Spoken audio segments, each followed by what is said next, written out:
Nucleic acid हमने जो है वो इसका इंट्रोडक्शन पढ़ा था, न्यूक्लिक एसिड क्या होता है, कैसे डिस्कवर हुआ, और उसके बाद उसके अंदर पॉलीमराइजेशन भी हमने देखी थी। अब हम देखते हैं कि उसके टाइप्स जो हमने डिस्कस की थी उनको डिटेल में देखते हैं।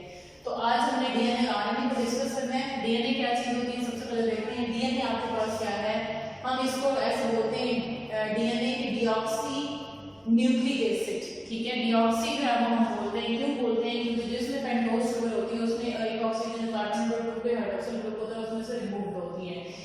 तो हम इसको डिफाइन कैसे करते हैं, this is the polymer of deoxyribonucleotide. सारी की सारी जितनी न्यूक्लियोटाइड्स होंगी, जितने आपके पास उनमें पेंटोज शुगर होगी, उसके अंदर से एक एक ऑक्सीजन जो है वो रिमूव होता है। तो जितनी न्यूक्लियोटाइड अटैच होंगी उसने एक लंबी सी चेन बनानी है, एक लंबा सा थ्रेड बनाना है, डीऑक्सीराइबोन्यूक्लियोटाइड में बाइंड होगी, जिसको हम बोलते हैं डीएनए। अब आते हैं क्लास के डीएनए के अंदर कितनी बेसेस होती हैं, 4 टाइप की बेसेस होती हैं, जिसमें एडेनिन, गुआनिन, साइटोसिन और थायमिन है।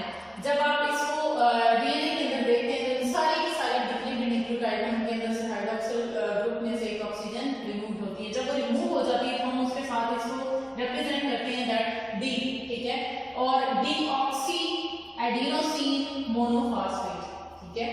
ये आपके पास मोनोफॉस्फेट का क्या मतलब होता है, क्योंकि न्यूक्लियोटाइड जब बनती है उसके साथ एक फॉस्फेट ग्रुप अटैच करना हमारे लिए जरूरी होता है, फॉस्फोरिक एसिड लगता है उसके साथ, तो हम उसको बोलते हैं डीऑक्सी एडिनोसिन मोनोफॉस्फेट। और जब उसमें से deoxy guanosine monophosphate, deoxy cytidine monophosphate और डीऑक्सी थायमिडीन मोनोफॉस्फेट, ये वो न्यूक्लियोटाइड है जिन्होंने जब आपको ज्वाइन करना है, एक चेन बनानी है, वो चेन क्या होगी, डीएनए। अब आ जाते हैं कि जो परसेंटेज होती है इन न्यूक्लियोटाइड्स की वो क्या होगी। एलन जो आपके पास जो एलन चार्ल्स था साइंटिस्ट, जिसने कहा था कि जो परसेंटेज है न्यूक्लियोटाइड्स की डीएनए के अंदर वो हमेशा एडेनिन की थायमिन के साथ सेम होती है। क्यों, फिर उसने बोला गुआनोसिन की और साइटोसिन की जो है वो एक जैसी होती है। क्यों होती है, इसलिए क्योंकि हमेशा जब भी डीएनए का स्ट्रक्चर आप देखेंगे तो उसमें एडेनिन हमेशा बाइंड करती होती है थायमिन के साथ। एडेनिन थायमिन के साथ बाइंड करने से दो हाइड्रोजन फ्री होते हैं, उसके इलेक्ट्रोनेगेटिव और उनके दरमियान हाइड्रोजन बॉन्ड बनता है, तो ये एडेनिन थायमिन दो बॉन्ड बनाती है, आपस में जुड़ती हैं। तो जितनी परसेंटेज एडेनिन की होगी, फॉर एग्जांपल 15% अगर टोटल डीएनए में ये है तो 15% ही आपके पास टोटल डीएनए का थायमिन होगी, क्योंकि दोनों की परसेंटेज दोनों ने आपस में जुड़ना है, तो हमेशा एडेनिन को दूसरा ऑक्सीजन कौन चाहिए होगा, ये थायमिन चाहिए होगी। सेम केस है गुआनिन की परसेंटेज साइटोसिन के साथ होती है। जब इनका बॉन्डिंग देखी गई तो इनमें 3 बॉन्ड बनाता है। जितनी परसेंटेज गुआनोसिन की है 30% है फॉर एग्जांपल, उतनी परसेंटेज जो है वो साइटोसिन की होगी, क्योंकि जी और सी हमेशा एक दूसरे के साथ लिंक होते हैं। इनके जी को अपने साथ किसी ने बाइंड करना है तो वो सी होगा, और जब तक वो जिस परसेंटेज के साथ गुआनिन होगी उतनी परसेंटेज के साथ क्या होगी, साइटोसिन होगी। अब आ जाते हैं कि जो डीएनए का थ्रेड पूरा बनता है, या डीएनए मटेरियल पूरा प्रेजेंट होता है, उसके अंदर वो सारे का सारा डीएनए आगे यूज होगा इनहेरिटेंस के अंदर, या फिर जो है वो उसमें से कुछ रीजन यूज नहीं भी होता, जो कोड नहीं करता। बिल्कुल ऐसा ही है, जो सारा डीएनए होता है वो सारे का सारा डीएनए कोडिंग नहीं होता, यानी उसमें अपने आप को एक्सप्रेस नहीं करना, कैरेक्टर्स नहीं बनाने।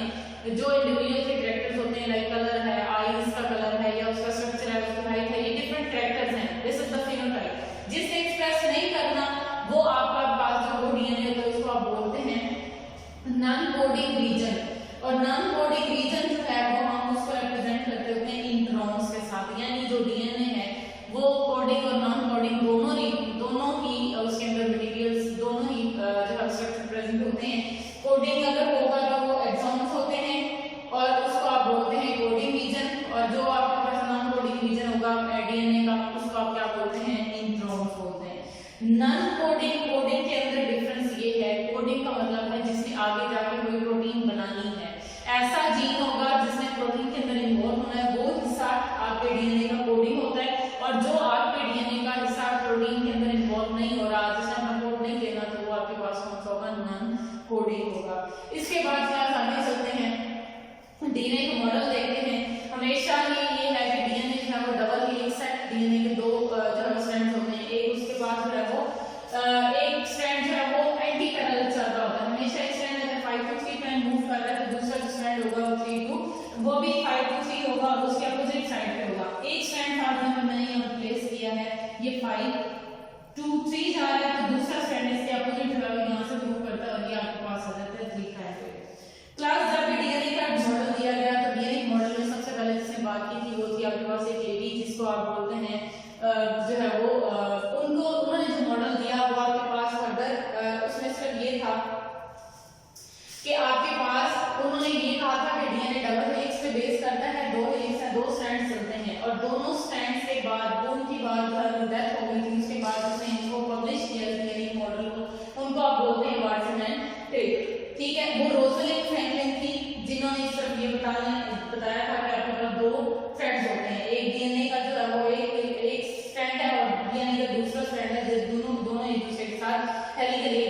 कॉइल होते हैं। अब आते हैं वाटसन एंड क्रिक मॉडल ने क्या क्या बोला इस मॉडल इस डीएनए के बारे में। वो ये है कि सबसे पहले उन्होंने बोला कि डीएनए जो है वो 2 स्ट्रैंड्स पे बेस करता है, ठीक है। एक स्ट्रैंड 5 प्राइम है जो मूव कर रहा होता है 5 to 3, 5 प्राइम हेड होता है, फॉस्फेट ग्रुप न्यूक्लियोटाइड के साथ अटैच होती है और उसने मूव किधर करना है, उसका जो न्यूक्लियोटाइड का जो हाइड्रोक्सिल साइड 3 कार्बन नंबर होगा उस न्यूक्लियोटाइड को उसकी टेल साइड है। तो हमेशा एक न्यूक्लियोटाइड के साथ दूसरी न्यूक्लियोटाइड जो ज्वाइन होती है वो उसकी टेल साइड से होती है, उसके हाइड्रोक्सिल ग्रुप से होती है, ठीक हो गया। तो मूवमेंट हमेशा 5 to 3 होगी, यानी न्यूक्लियोटाइड मजीद ऐड होना है तो इस साइड पे ऐड होगी, इस साइड पे अंदर जाकर लगती जाएगी, थ्रेड बढ़ता जाएगा। दूसरा जो स्ट्रैंड होता है वो भी 5 to 3 प्राइम डायरेक्शन है, लेकिन एंटी पैरेलल होता है, अपोजिट टू फर्स्ट स्ट्रैंड होगा। अब इसमें ये इसका हेड बना है तो इसने आगे जाके क्या करना है, यहाँ पे इसने अगर अपना इंक्रीज करना है डीएनए का स्ट्रैंड तो कैसे इंक्रीज करेगा, इसके साथ जो पॉलीमराइजेशन होगी 3 प्राइम एंड पे होगी, न्यूक्लियोटाइड के एडिशन जो है वो 3 प्राइम एंड पे होगी। ये तो अभी एक बात। दूसरी बात उन्होंने ये की है वाटसन एंड क्रिक ने कि जो इसके अंदर मेजर और माइनर ग्रुप्स भी आते हैं, वो जो हेलिक्स बन रहा है ऐसे करके पूरा कॉइल पूरा हेलिक्स, वो पूरा हेलिक्स जो है वो जितना उसके अंदर टोटल डीएनए मटेरियल आता है, टोटल न्यूक्लियोटाइड जिसके अंदर यूज होती है, ये हेलिक्स है जिसमें एक माइनर और दूसरा उसके साथ मेजर, ये दोनों ग्रुप आ जाते हैं, उसको आप बोलते हैं कि ये एक हेलिक्स है। और एक हेलिक्स जो है वो पूरा किस पे बेस कर रहा है 3.4 नैनोमीटर, इसमें इतना जो है वो डीएनए यूज हो सकता है, इसमें इतनी न्यूक्लियोटाइड्स आती हैं। अब आ जाते हैं इसके अंदर एक और थर्ड पॉइंट पे, मेजर ग्रुप और सॉरी माइनर ग्रुप और मेजर ग्रुप। माइनर ग्रुप और मेजर ग्रुप का मतलब ये होता है जो हेलिक्स बन रहा है पूरा एक हेलिकल स्ट्रक्चर, उस हेलिकल स्ट्रक्चर के अंदर जो डिस्टेंस है टुवर्ड द सेंटर, जब उसमें से वो इंक्रीज हो जाएगा, एक में डिस्टेंस आप देखें सेंटर की तरफ डिस्टेंस जो है वो कम है यानी डायमीटर शॉर्ट हो गया है, और दूसरे में आप देखो डिस्टेंस जो है वो सेंटर की तरफ जो उसके जो कर्व बन है उसमें जो बल आ रहा है उसकी तरफ वो डिस्टेंस जो है वो इंक्रीज हो रहा होता है, जिसको आप बोलते हैं मेजर ग्रुप। माइनर और मेजर ग्रुप दोनों मिला के आपके पास क्या होता है एक हेलिक्स। क्लास इसके अंदर हम देख रहे थे बेसिस, मैंने यहाँ पे रिप्रेजेंट किया ब्लू लाइन, जो ब्लू कलर रिप्रेजेंट कर रहा है थायमिन को, और जो ब्लैक है वो साइटोसिन को, और जो रेड है वो एडेनिन को, और ग्रीन जो है वो गुआनिन को। तो अब यहाँ पे जी जो आपके पास लाइन है ये बेसिस के अरेंजमेंट को जाहिर करनी है, यानी आपके पास ब्लू क्या थायमिन है, रेड आपके पास क्या है एडेनिन है। तो थायमिन एडेनिन हमेशा थायमिन के साथ थायमिन एडेनिन के साथ बाइंड होती है, और इनके दरमियान जो बॉन्ड बनता है वो आपको याद रखना है, इन दोनों के दरमियान हाइड्रोजन बॉन्ड बनेगा और वो 2 बनते हैं। जब आप जाते हैं कि साइटोसिन और गुआनिन के दरमियान में, तो उसके दरमियान जो है वो 3 हाइड्रोजन बॉन्ड बनते हैं, उनके जो आपके पास प्रेजेंट होता है हाइड्रोजन फ्री होते हैं, उनके साथ इलेक्ट्रोनेगेटिव इलेक्ट्रोपॉजिटिव जो होते हैं उनके दरमियान एक वीक लिंकेज होता है जिसको आप हाइड्रोजन बॉन्ड बोलते हैं। ये जो लिंकेज बनता है इसको आप क्या बोलते हैं हाइड्रोजन बॉन्ड के साथ, और इसकी वजह से ही ये हेलिक्स जो है वो टर्न होते हैं इस न्यूक्लियोटाइड के, और इस वजह से जो है वो स्ट्रक्चर स्पाइरल होना शुरू हो जाता है। अब आ जाते हैं इसके एक और चीज की तरफ कि एडेनिन थायमिन के साथ बाइंड हो रही है, ये पॉइंट 3। ये एक चीज जो आपने अपने माइंड में रखनी क्लास में ये है कि ये जो जितना डिस्टेंस है, यानी एक हेलिक्स एक न्यूक्लियोटाइड से लेके दूसरे न्यूक्लियोटाइड के दरमियान में जितना उसके गैप आ रहा है, उस गैप को आप कितना गैप आ रहा है उसके दरमियान 0.34 नैनोमीटर का, ये वो डिस्टेंस है जो एक न्यूक्लियोटाइड का दूसरे न्यूक्लियोटाइड के दरमियान होता है एक ही स्ट्रैंड के ऊपर। एक न्यूक्लियोटाइड दूसरा न्यूक्लियोटाइड एक ही स्ट्रैंड है, उनके दरमियान में जो जितना डिस्टेंस ये वाला आ रहा है इसको आप क्या बोलते हैं 0.34 नैनोमीटर। क्लास ये तो था आपके पास डीएनए मॉडल डीएनए हेलिक्स का। अब आ जाते हैं आरएनए की तरफ, यानी जो दूसरी टाइप है न्यूक्लिक एसिड की वो है आरएनए, और इसको हम डिफाइन करते हैं पॉलीमर ऑफ राइबोन्यूक्लियोटाइड, जिसको हम डीऑक्सी क्यों नहीं बोलते क्योंकि उसमें हाइड्रोक्सिल जो होता है कार्बन नंबर 2 पे वहां से ऑक्सीजन रिमूव नहीं होती है। इसके न्यूक्लियोटाइड की बात करते हैं एडेनिन गुआनिन साइटोसिन और थायमिन की जगह there is uracil in case of RNA. ठीक हो गया। अब आ जाते हैं कि आरएनए बनता कैसे। तो आरएनए आपके पास जो डीएनए है, डीएनए आपने अभी देखा उससे उसी से आगे थ्रेड जनरेट होते हैं और वो है आपके पास आरएनए, और इस प्रोसेस को जिससे आरएनए बनता है उसको बोलते हैं ट्रांसक्रिप्शन। इंशाल्लाह इसको डिटेल से देखेंगे। आगे आ जाता है आपके पास टाइप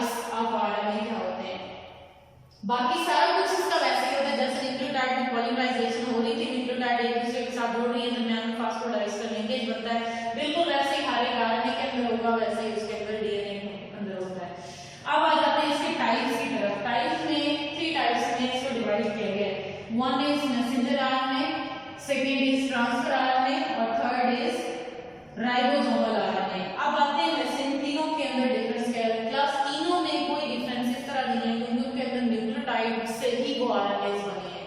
सारी की सारी यही वाली 4 न्यूक्लियोटाइड यूज होती रहती है और वही लंबी सी चेन बनती है जिसको आरएनए बोलते हैं। सिर्फ इनका काम जो है वो दूसरे से डिफरेंट है, इसलिए हम इनको अलग अलग कैटेगराइज करते हैं। Messenger RNA M representing that it is used to deliver message from the DNA to the ribosome that is the factory of protein। यानी आपने प्रोटीन बनवानी है तो ये वो पीस ऑफ डीएनए का कॉपी होगी, उसका कंप्लीमेंट होगा जो आपने जीन में जिस तरह के आपने प्रोटीन बनानी है, जो आपने प्रोडक्ट बनाना है, डीएनए ने अपना प्रोडक्ट बनवाना है तो वो उसको इस मैसेज में इस तरह अपने आप को थ्रेड में कॉपी करके देगा कि वो उसको हम क्या बोलेंगे messenger RNA that deliver message that carry message from nucleus to ribosome that is the factory of protein. और इसकी परसेंटेज जब आप देखते हैं तो ये टोटल सेल के अंदर जो है वो 3 to 4% होता है टोटल आरएनएस का। इसके अंदर मैंने एक डायग्राम शो की है क्लास, ये एक आरएनए है, ठीक है, एमआरएनए है और इस एमआरएनए के अंदर ये जो न्यूक्लियोटाइड्स हैं ये सारे एडेनिन है, गुआनिन है, साइटोसिन है और उसके साथ यूरोसिल है। ये जो लाइंस है ना ये आपके पास न्यूक्लियोटाइड की अरेंजमेंट है, असल में ये कोड है, ये वो लेके जा रहा है डीएनए से जिसने इसको जो इसने देना है किसको राइबोसोम को। कैसे ये जो आपको एक ब्लू ब्लैक और ग्रीन नजर आ रही है ये एक ट्रिपलेट है, 3 न्यूक्लियोटाइड का एक कोड जो एक अमीनो एसिड को कोड करेगा। फॉर एग्जांपल ये कोड करती है ए यू और जी, ये 3 जो है न्यूक्लियोटाइड प्रेजेंट और तीनों ने क्या बनाया हुआ है और ए यू जी। अब ये जो कोड है एक ऐसे कोड अमीनो एसिड को कोड करता है जिसका नाम है मैथ्यूनिन। अब जैसे ये कोड वहां जाएगा वहां से मैथ्यूनिन को पकड़ा जाएगा अमीनो एसिड को और आके इस मैसेंजर आरएनए को रिप्लेस किया जाएगा, फिक्स किया जाएगा, उनको आपस में जोड़ दिया जाएगा। ये भी डिटेल से जो है वो आप ट्रांसलेशन के अंदर जो है डिस्कस करते हैं। अब आ जाते हैं दूसरी टाइप के पास जो कि आपके पास है transfer RNA. As name indicate that this RNA is used to transfer something. अब कौन सी चीज है जो ये ट्रांसफर करते हैं, ये अमीनो एसिड जो कि साइटोप्लाज्म के अंदर प्रेजेंट होते हैं सेल के अंदर। फॉर एग्जांपल अगर हम ड्रॉ भी करें सेल को तो यहाँ पे इसका न्यूक्लियस है और न्यूक्लियस के अंदर ये सारा साइटोप्लाज्म है, तो ट्रांसफर आरएनए जो है वो डिफरेंट यहाँ पे प्रेजेंट होते हैं। इन्होंने करना क्या होता है, इन्होंने अमीनो एसिड जो ढेर सारे होंगे साइटोप्लाज्म के अंदर इन्होंने अपने साथ उनको पिक करना है। पिक करने के बाद ये अपनी साइट पे जहाँ पे मैसेंजर आरएनए आया है राइबोसोम के पास वहां लेके आते हैं, आपस में इनको जोड़ देते हैं। यानी ये कोड लेके आ रहा है, इस कोड में एंटीकोडॉन्स ट्रांसफर आरएनए होते हैं, उनको रीड करना है, वहां से जो है अमीनो एसिड को पिक करना है और वहां पे आके साइट पे जो राइबोसोम जो आरएनए होगा राइबोसोम होंगे फैक्ट्री उसके ऊपर आके प्लेस करेगा और वहां पे जो है वो बॉन्ड ज्वाइन कर देते हैं। इसको आप एंटीकोडॉन बोलते हैं। क्यों बोलते हैं? क्योंकि कोड जो है वो मैसेंजर आरएनए के पास है। मैसेंजर आरएनए को आप कोडिंग बोलते हैं, कोडॉन बोलते हैं। कोडॉन मैसेंजर आरएनए में प्रेजेंट होता है और एंटीकोड इसका अपोजिट यानी यहाँ पे एयूजी अगर आपके पास जो है वो अपीयर हुआ है तो जो ट्रांसफर आरएनए है उसके पास इसका एंटीकोड होगा। फॉर एग्जांपल एयूजी के अगेंस्ट क्या आएगा, ए के साथ यू बाइंड होता है, यू के साथ जो है वो टी बाइंड होगा और जी के साथ सी। तो ये वाला कोड जो है वो ट्रांसफर आरएनए पे अपीयर होगा, एंटीकोड उसका कंप्लीमेंट उसके अपोजिट। जब ये इसके साथ अपीयर होगा तो ऊपर यहाँ पे इसके साथ वो अमीनो एसिड लगेगा जो ट्रांसफर मैसेंजर आरएनए पे कोड प्रेजेंट था। अब आ जाते हैं कि इसकी परसेंटेज टोटल सेल में कितनी होती है, वो 10 to 20% जो टोटल आरएनए के साथ ट्रांसफर आरएनए होता है। तीसरे नंबर पे इसकी जो फिगर है वो कुछ ऐसे बनती है क्लास, एक पूरा थ्रेड है, ठीक है। इस थ्रेड के अंदर 5 to 3 प्राइम होता है ऐसे। इस थ्रेड में आपको लूप नजर आ रहे हैं 1, 2 और 3, 3 लूप नजर आ रहे हैं। लूप क्यों बनते हैं क्लास? इसलिए बनते हैं क्योंकि यहाँ पे ऐसे न्यूक्लियोटाइड्स प्रेजेंट होते हैं फॉर एग्जांपल पूरे थ्रेड में कि कुछ ऐसे न्यूक्लियोटाइड्स आते हैं कि जिन्होंने एक दूसरे के साथ पेयर कर लेना है। फॉर एग्जांपल एडेनिन के अपोजिट अगर आगे यहाँ पे यूरोसिल तो ए यू के साथ बाइंड हो सकता है, उसने अपने आप को मिला लेना है। इसी तरह अगर सी है तो यहाँ पे जी प्रेजेंट होगा, इस तरह यहाँ पे जी है तो यहाँ पे सी प्रेजेंट। इन्होंने आपस में क्या कर लिया बॉन्डिंग का, इसने डबल बॉन्ड बना लिया, इसने 3 बॉन्ड बना लिया, ऐसे करके अब ये लिंक हो गया।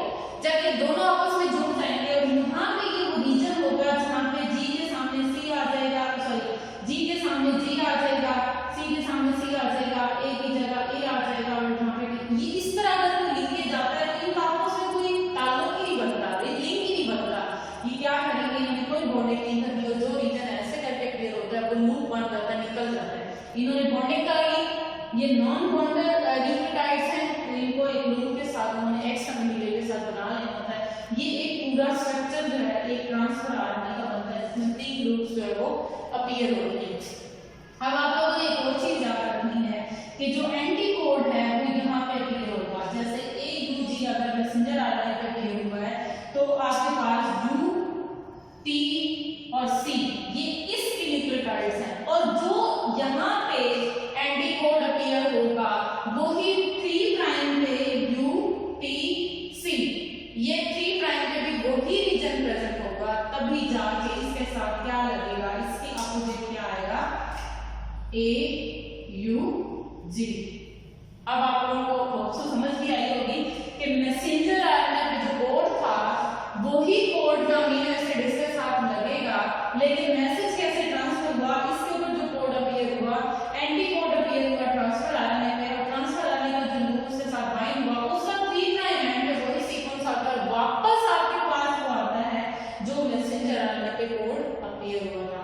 इस तरह ये लिंक करते हैं और इस तरह ये बॉन्डिंग हो जाती है अमीनो एसिड्स के, और वो एक दूसरे के साथ जुड़ते हैं, फिर आपके पास बनते हैं प्रोटीन जो हमने ऑलरेडी डिस्कस किए। अब आ जाते हैं तीसरी टाइप्स के बारे में, जो आपके पास क्या है, ribosomal RNA class. Ribosomal RNA का मतलब है ऐसा आरएनए जिसमें राइबोसोम की तैयारी में यूज होना है, यानी जिसने मैन्युफैक्चर करना है राइबोसोम्स को। राइबोसोम्स क्या होते हैं, प्रोटीन फैक्ट्रीज हैं, तो फैक्ट्री को बनाना है तो आरएनए जो यूज होगा, आरएनए और प्रोटीन वो आपके पास क्या होगी, राइबोसोमल आरएनए। इसके फंक्शन की बेस पे हमने इसका नाम रखा है राइबोसोमल आरएनए। तो मैंने इधर लिखा होगी मेक्स राइबोसोम, टोटल सेल के अंदर जो आरएनए इसमें से है वो 80% राइबोसोमल आरएनए होता है, और इसके अंदर जो है राइबोसोम दो जो फैक्ट्री है वो 2 यूनिट्स को बेस करती है, स्मॉलर यूनिट होता है, लार्जर यूनिट होता है, दोनों के मिलने से जो है एक राइबोसोम बनता है। और इस राइबोसोम ने इस मैसेज को रीड करना है, इस मैसेज को रीड करने के बाद यहाँ पे साइड देनी है, इसने वो मैसेज जो है वो अपने जैसे वो क्लियर होगा इसने एंटीकोडॉन लेके आने हैं, एंटीकोडॉन के साथ ये लेके आएगा और यहाँ पे इसके साथ ये पॉलीमर बनता जाता है, और पॉलीमर जो है वो क्या होगा, प्रोटीन्स होती है, फाइनली आपके पास एक पॉलीपेप्टाइड जो है वो बन जाता है। क्लास आज हमने न्यूक्लिक एसिड कंप्लीट कर लिया है, इंशाल्लाह नेक्स्ट